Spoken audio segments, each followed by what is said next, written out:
What's going on, guys? Welcome to this live stream. Boy, there has been a lot in the news today around the autumn statement, which actually turned out to be a full blown budget. And so, what I'm going to do in this video is basically take you take you through the most important points in the budget that I think are going to impact you.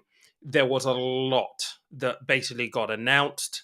So, I'm going to choose maybe there's about 11 to 10 points here roughly that we're going to go through, so we're going to jump straight into this right away. And just do me a favor, guys.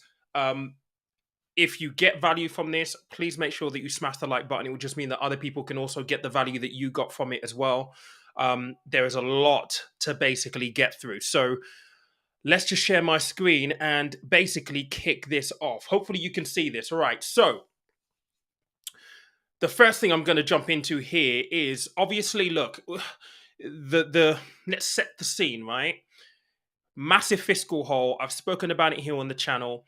It was around about 54 billion pounds roughly in the end. So the idea was to implement spending cuts and increase taxes whilst we did so.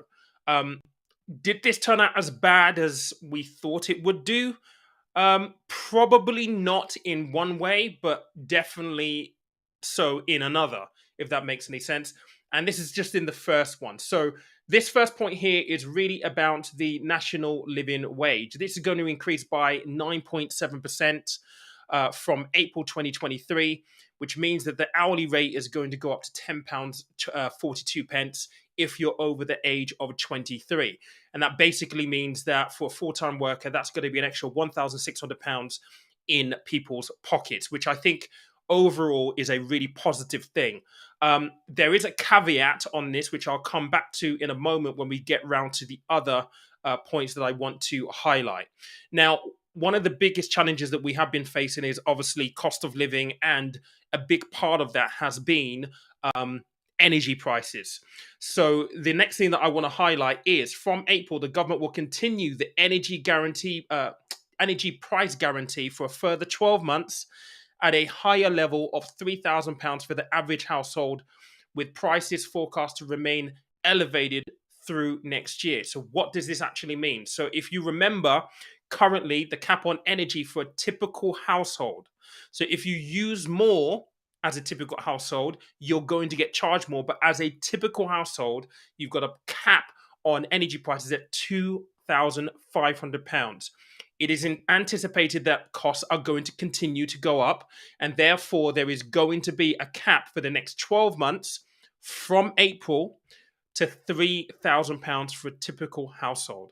So that's going to be a little bit of help. It's a little bit of money that the government's going to set aside, pay the difference to the energy companies, but it's really just a cap on unit prices for a typical household. Again, if you use more energy, then you will be paying more for the cost of your energy. Now, look, if you look at it from 12 months ago when energy prices were the cap, well, this average price for a household in the UK was probably around about 1,400.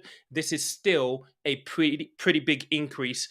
But this measurement, this mechanism being introduced is really there to try and protect people as much as possible.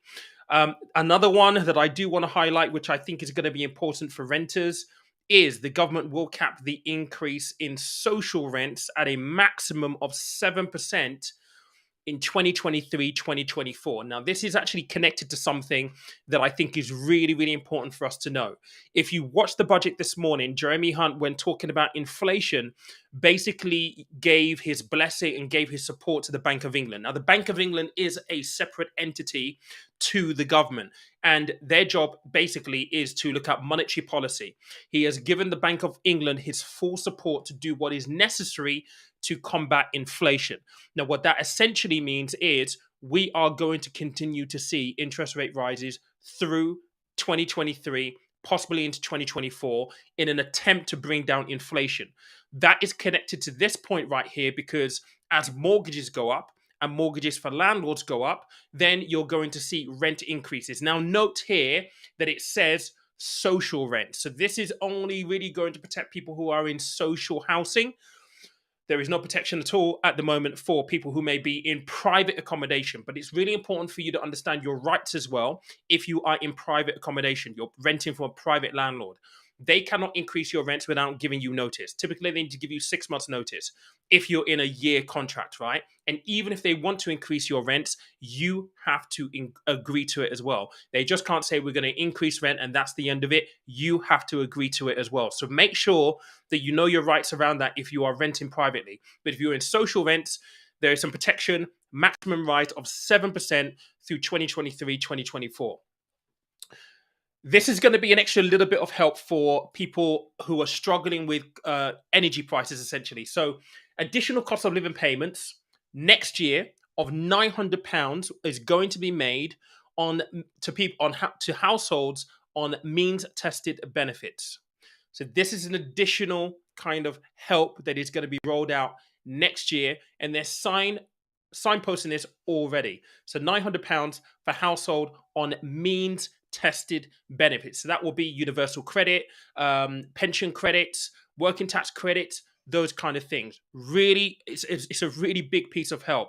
There's also going to be £300 to pensioner households and £150 to for individuals on disability benefits as well. We kind of had a similar package, which has been paid out over the last 3 to 4 months, if you recall. That's going to be continued into next year, which I think is really, really good news. This is a big one. We've spoken about the triple lock here on the channel. Triple lock on state pension being wage growth, 2% inflation, or CPI. CPI is currently at 10.1%. So in April, the state pension will increase in line with inflation at 10.1%, which means there's going to be an £870 increase to the state pension. That, I'm sure, is going to be a massive relief to anybody, family members, grandma, granddad that you might know who's on state pension. This was the one thing that if they hadn't done this, there would have been serious uproar. And I'm glad that they have done it. It's interesting, again, referencing the poll that was on the community page. It's still there right now. 51% of people saying that, yes, this was a great idea. 49% of people saying, no, we cannot afford it. I was really, really surprised at how close that was, but I completely get it. You know, we're in a bit of a pickle right now, and this is basically going to cost, this and benefits also increasing by 10.1%, which is the next one here, is essentially going to cost 11 billion quid. But I'm glad that they've done it because I think it's going to help people who are in need the most. So on the benefit side, if you're universal credits, working tax credits, all those things, you're going to see that increase by 10.1% as well, which I think is really, really good. Now, I've already put this in here, actually, so let me just take this off because that will be a repeat. Windfall taxes. So for energy providers, there is going to be an increase in windfall taxes on the profits that they are making. So as you probably remember, Shell, BP announcing bumper record like profits from what they were expecting in comparison to where they were last year. I mean, in the billions. I think it's 8 billion quid, I think Shell reported last time. The windfall tax on them is going to go from 1st of January until March 2028, and they're increasing it from 25% to 35%. There is also going to be a temporary tax on electric generators as well. I wrote this down earlier on. Where did I put this? It's going to be a temporary 45% tax on electric generators, which is going to raise about 14 billion quid. Now, we don't know how that 14 billion quid is going to be funded. It's going to be used. I think it's going to come across in some of the other interventions around cost of living payments or any future interventions we might need around energy price support as well. So that's a good one, and I think that will appease people. Now we're going to get into the juicy bits, because when I heard this, I could not, literally, my jaw was on the floor. And this is the bit that I think is going to start to hurt people, because now we're going to be talking about taxes. This first one's not that bad. So on your personal tax brackets, if you know how the thresholds work, your first £12,570 is completely tax-free. You don't pay any tax on anything that you earn up to that limit. The next limit is 12,571 all the way up to £50,000, just over 50,000, I think 50,270, roughly like there. That's 20%. Then from that point onwards, you have 50,271 all the way up to 150,000 pounds where you pay 45 pence. Now remember, that was the bracket that Liz Truss was going to get rid of, which then kicked off everything that we saw with the markets, pound falling, bond market falling, all that kind of stuff. There's a reversal on this. So the 45p rate is going to kick in much sooner. So no longer must you be earning 150,000 pounds and over. You're going to start paying 45p if you earn 125,140 a year. So that's going to pull a large segment of people into paying the 45p threshold a lot quicker because it's being reduced essentially. Now, when it comes to the other tax thresholds that we've just spoken about, so personal tax, that personal allowance is going to remain the same at 12,570. All of the other thresholds are being frozen. Now, what that basically means is this point at the top here. If you have an increase in minimum wage or you have a pay rise of some kind, it is possible that you're going to be dragged into a different tax bracket.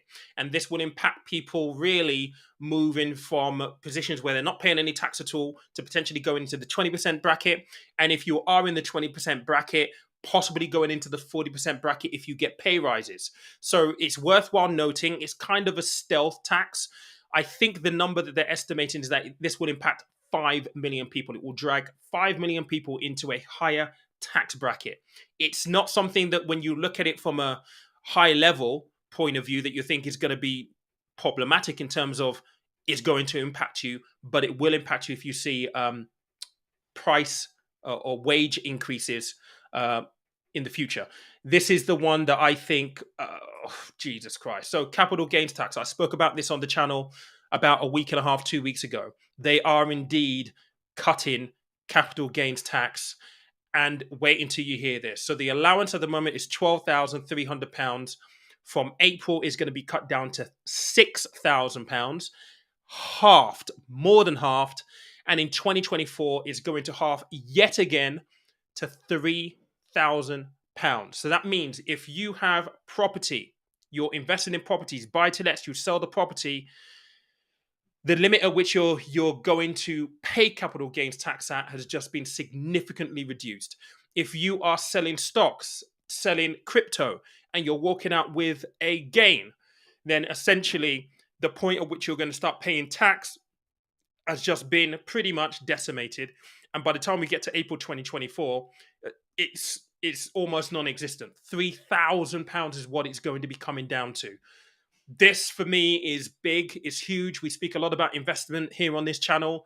And yeah, I wasn't expecting it to be this deep, but it is. Dividend allowance is also going to be cut, which is the last point that I put on here.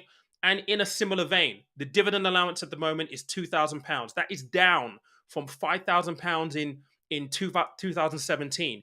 Next year is going to go down to £1,000 in 2023, April. Then in April 2024, it's going to be reduced to £500.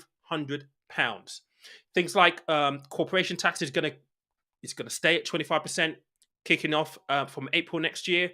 The tax implications for this budget are huge, massive. As someone who's running his own business, you start to think, well, actually, how do you now make business profitable for you, considering you're going to be paying 25% corporation tax on profits, and now taking money out through dividends is pretty much going to be even more costly to do so. Those are the main points that I wanted to get across in the budget. But there are a couple of things as well that I do want to kind of just cover as well, because I was on Channel 4 today and we spoke about this on Packed Lunch, and it's interesting someone made a very, very interesting comment, who she is still I think she was a former MP, and the tax cuts, right? So there wasn't anything specific around tax cuts.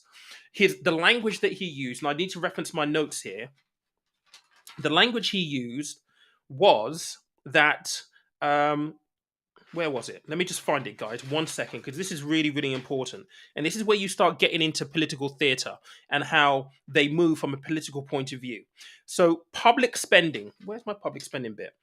It says here that public spending will increase by 1% in real terms. So essentially, what I think he's done here is the rate at which public spending was supposed to be increased is not going to happen. So they are cutting back in spending in that way, but they're going to keep a 1% increase in that spending, but it's still below what they were anticipating or at least announced beforehand.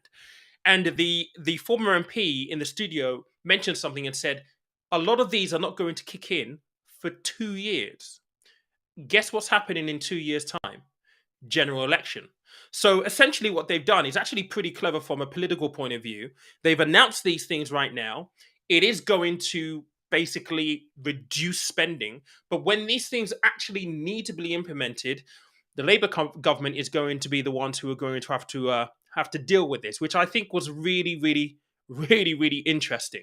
And ultimately, when you're looking at the budget and you're looking at the impact of whether this has been a positive thing or a negative thing, I think ultimately what you're trying to look at is what has been the reaction by the market. Right now, let's just have a look at what the currency is basically doing. This morning we're at $1.18 roughly to the pound. We're still there at the moment. So we've seen a little bit of a fall, but we're still around about where we were this morning when we look at the dollar. As far as I can see on the bond market, if we start to have a look at the 10-year gilt, look, it's down. Again, when you're looking at bond yields, when you see the graph go up, that's bad news because it means that on a 10-year bond, the cost to the government is rising as the yield essentially rises. This is the yield curve, right? So the higher this is, it's bad.